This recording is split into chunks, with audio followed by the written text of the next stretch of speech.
Assalamualaikum warahmatullahi wabarakatuh. Sahabat Ashabus Sa'ir yang dirahmati Allah Subhanahu wa Ta'ala, berikut adalah kisah kelanjutan dari peradaban manusia setelah Nabiullah Adam alaihi salam, yakni sejarah cucu Nabi Adam salam dan anak Nabi Sis alaihi salam, yaitu Sayyid Anwar dan Sayyid Anwas. Kesan bahwa umat manusia berasal dari Nabi Adam dijakan oleh mitos lain yang menghubungkan mata rantai antara generasi saat ini dan nenek moyang mereka. Menurut mitos di kalangan penduduk Cirebon, pertama kali Adam mendapat keturunan adalah ketika ia berusia sekitar 130 tahun. Hawa mengandung dan melahirkan anak kembar, satu pria dan satu wanita, yang diberi nama Qabil dan Iklim.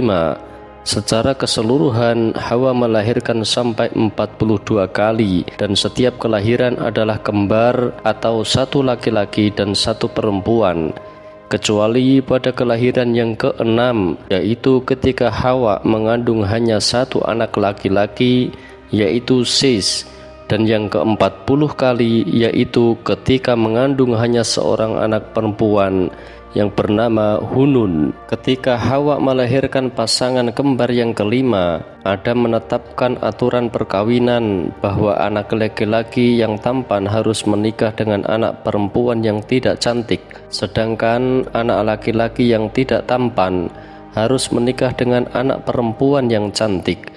Karena setiap Hawa melahirkan selalu kedua, sehabis kembar cantik dan tampan, kemudian kembar tidak cantik dan tidak tampan.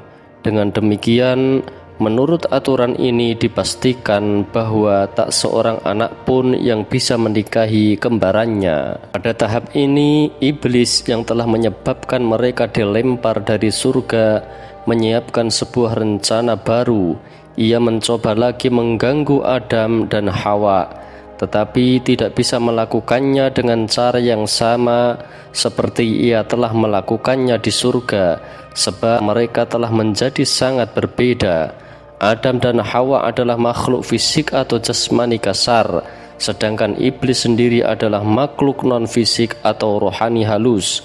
Iblis kemudian memasuki hati Siti Hawa dan berbisik kepadanya agar memberontak melawan terhadap aturan perkawinan Adam dengan menentang dan mengesankan sebagai aturan yang kontroversial, yaitu putranya yang tampan juga harus menikah dengan putrinya yang cantik, dan putra yang tidak tampan juga harus menikah dengan putrinya yang tidak cantik. Untuk mendukung pernyataan mereka, Adam dan Hawa masing-masing mengklaim berhak atas anak-anak mereka, dan oleh karena itu juga berhak untuk menetapkan peraturan perkawinan. Masing-masing bersikeras bahwa anak-anak itu benar-benar berasal dari badannya, menurut Adam dari spermanya dan menurut Hawa dari sel telurnya. Untuk memecahkan masalah tersebut, akhirnya mereka sepakat untuk menuangkan kedua unsur tersebut atau sperma dan sel telur ke dalam dua bejana atau cupu manik yang berbeda untuk memohon bimbingan Tuhan.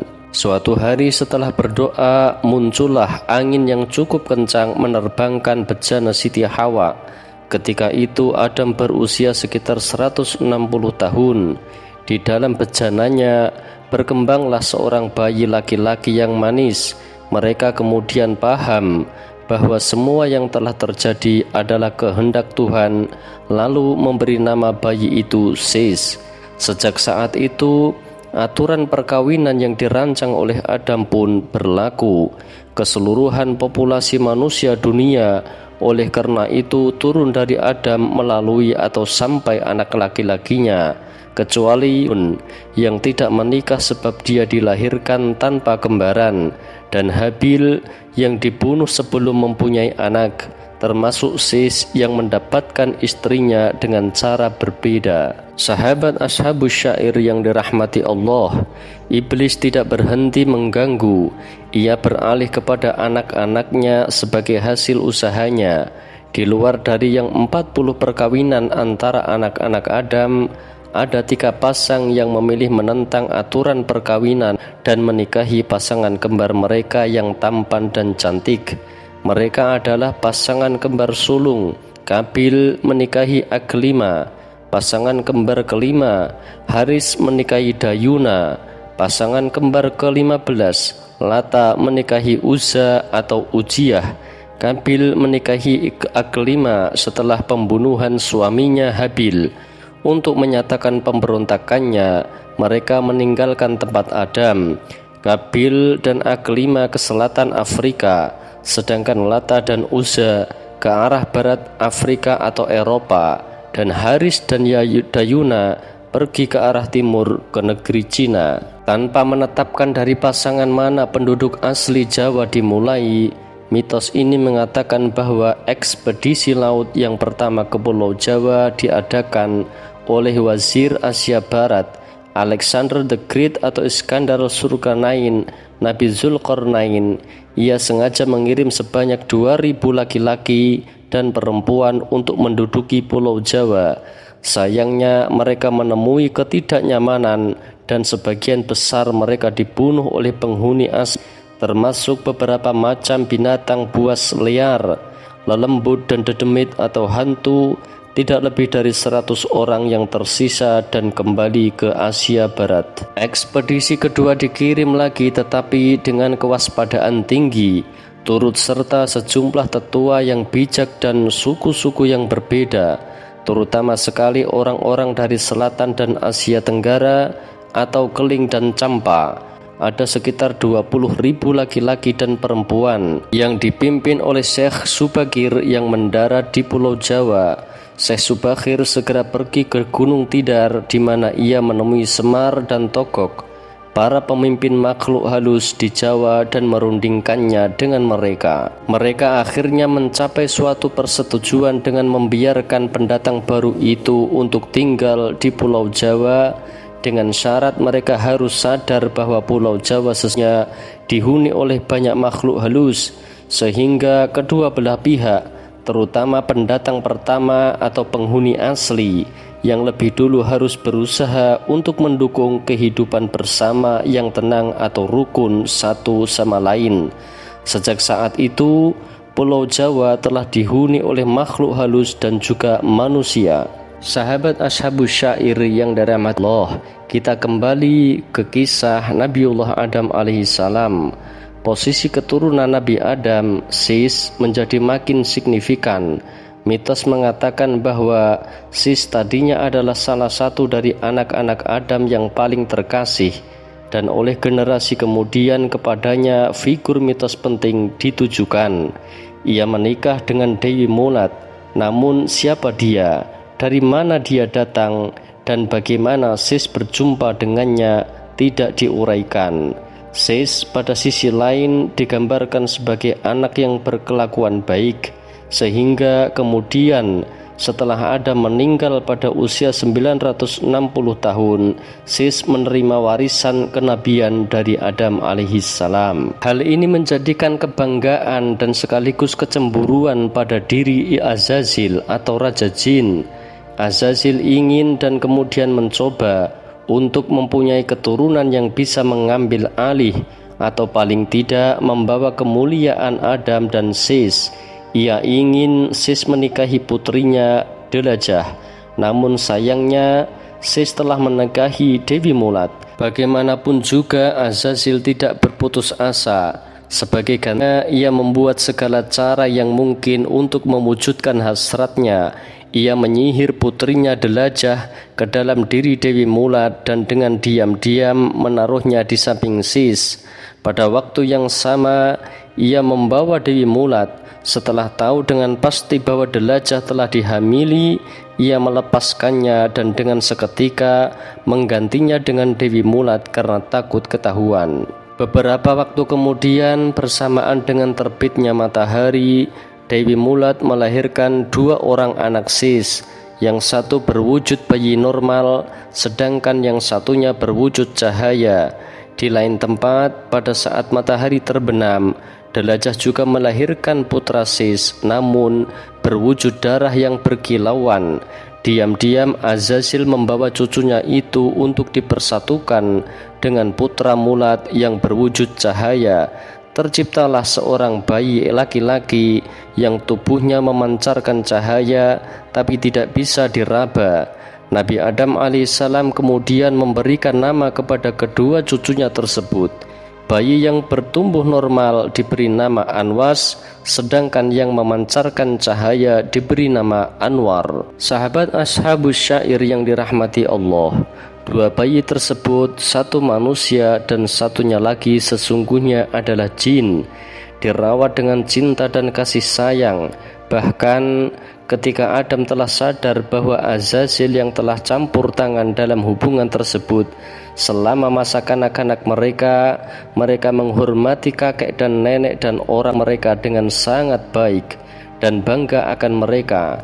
Tetapi kemudian Anwas dan Anwar menunjukkan pilihan dan kebiasaan yang jelas sangat berbeda. Anwas sangat jelas mengikuti kebijaksanaan dari kakek dan bapaknya, menjadi seorang yang beriman dengan tulus, gemar akan pelajaran kebenaran dan iman.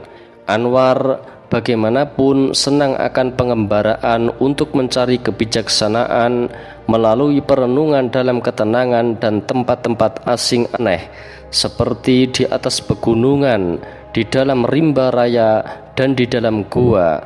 Sebelum kematiannya, Adam menceritakan kepada Sis agar seksama bahwa para putranya Anwas dan Anwar akan mengambil alur berbeda. Ramalan ini sebenarnya setelah Adam meninggal. Anwar selalu bersedih ketika mengingat bahwa manusia akhirnya mati, tak bisa bergerak dan dikuburkan. Sis menceritakan kepadanya bahwa itu adalah proses yang alami dan bahwa itu akan terjadi pada setiap orang tanpa terkecuali. Tapi duka cita Anwar tak tertahankan dan ia mengolah pikirannya untuk meninggalkan orang tuanya dan untuk mengambil tindakan apapun yang akan memungkinkan dia untuk menghindari penyakit dan kematian. Ia mengembara mencari-cari suatu tempat yang akan memastikan harapannya. Azazil segera mengambil keuntungan dari kesempatan.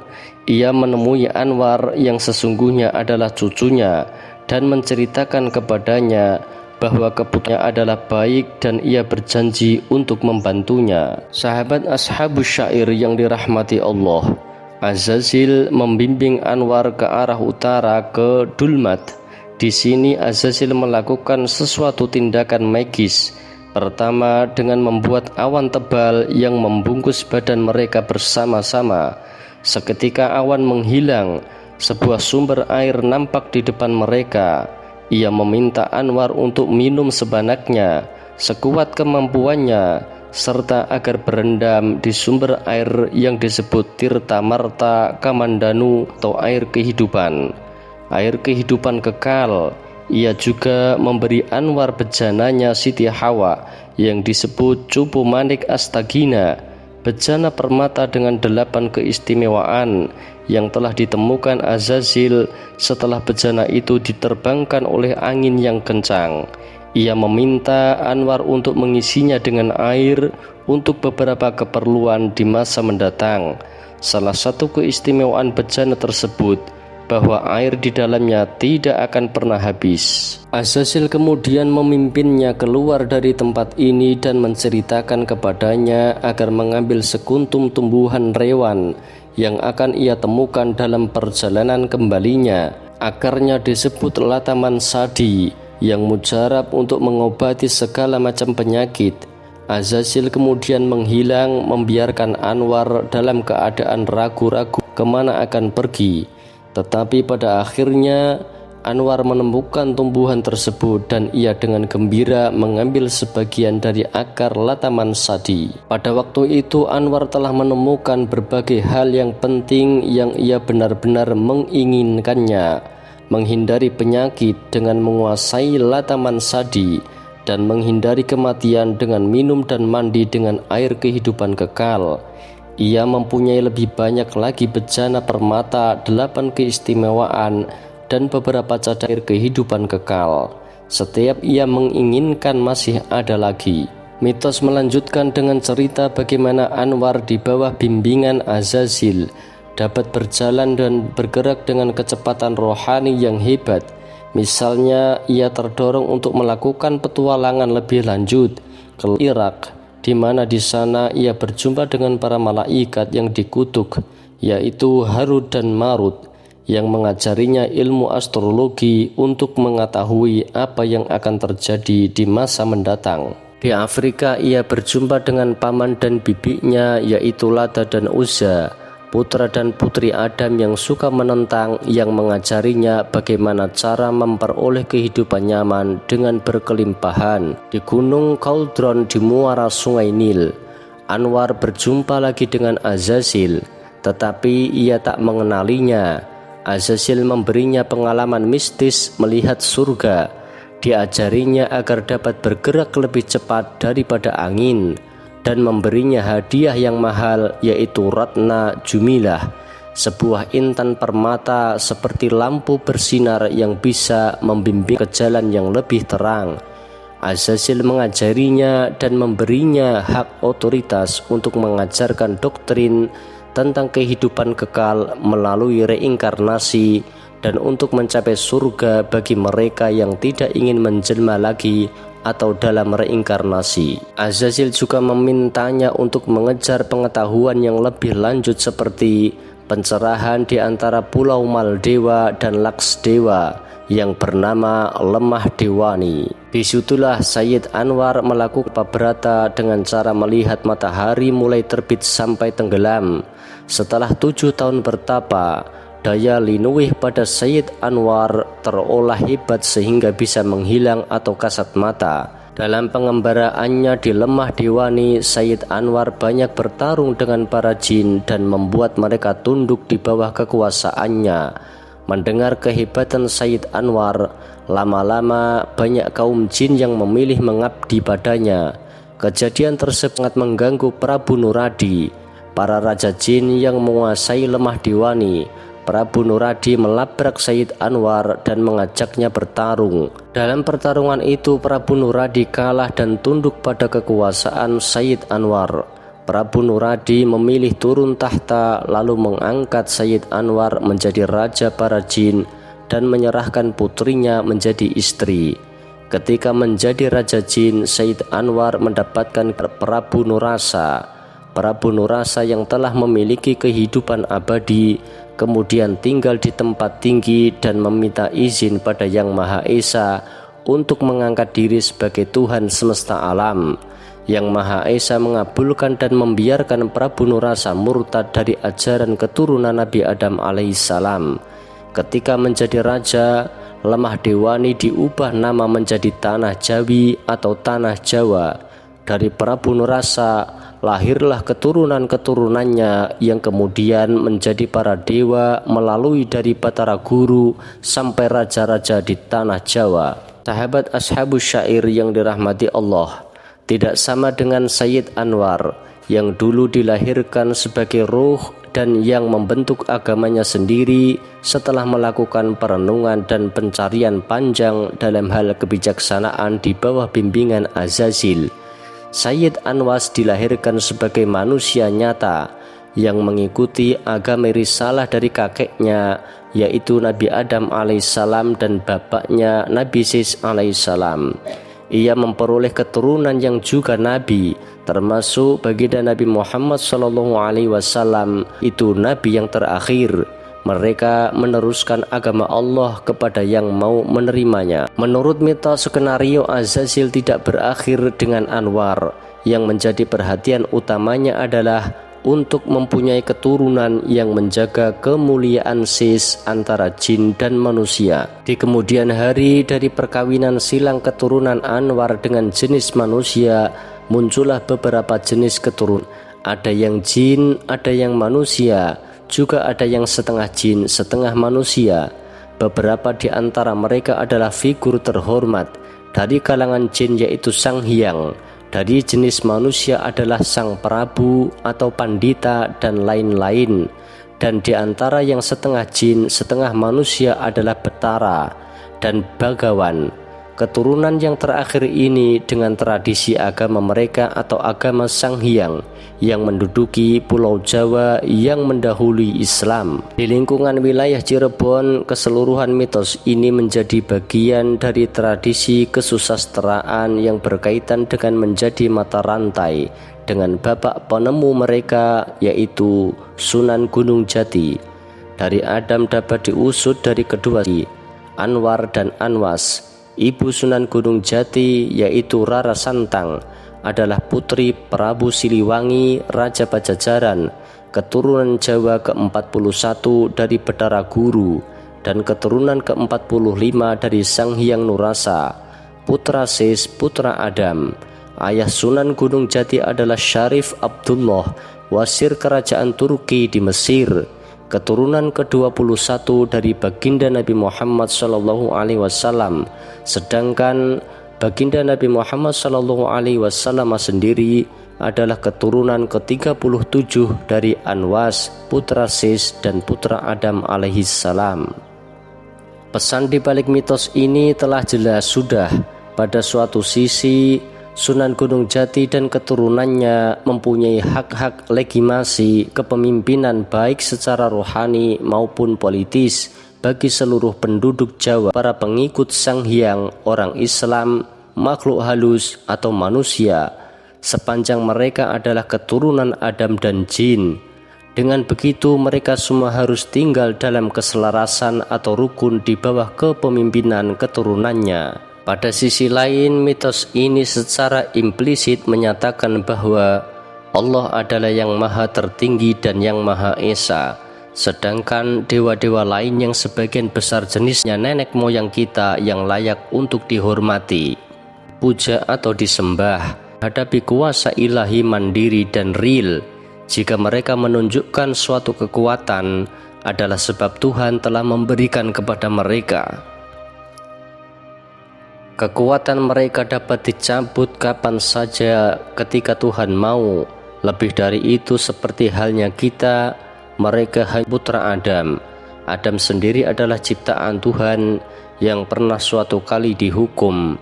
Ia selamat setelah bertaubat dan telah diserahi posisi atau khalifatullah fil ard setelah dicurahkan rahmatnya. Meski demikian, ia juga mengalami mati karena ia hanya makhluk ciptaan Tuhan. Wallahu a'lamu bissawab. Terima kasih telah meluangkan waktu untuk menyaksikan video ini. Jangan lupa like, komen, dan subscribe channel ini sebagai bentuk dukungan Anda kepada kami. Wassalamualaikum warahmatullahi wabarakatuh.